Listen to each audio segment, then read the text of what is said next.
Alam nyo kung ano to? Ito po ay sibuyas. 3 sibuyas. Tapos nilagyan ko po sa loob na nagtaklob ako ng isang maliit na bowl sa gitna. Gagawin ko po itong onion juice.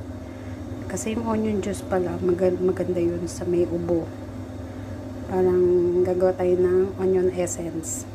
So, i-steam natin to ng mga almost 1.5 hour. Sige, steam natin siya. This is onion. Makulang ang tubig natin. Ilalagay na natin siya.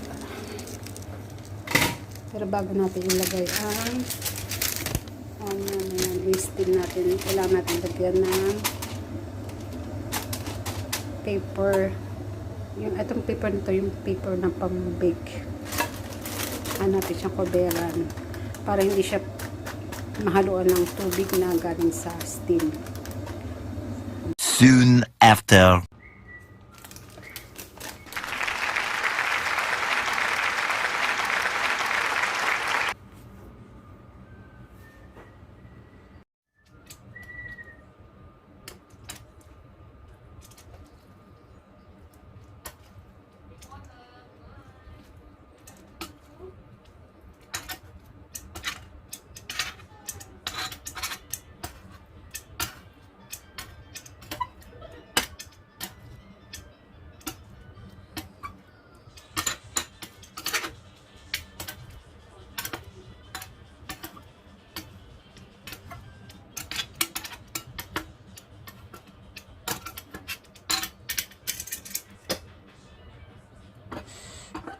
Oh! Onion juice essence. Magaling daw ito sa ilong mo. To stop coughing. Ayan guys. This is how we make the onion juice.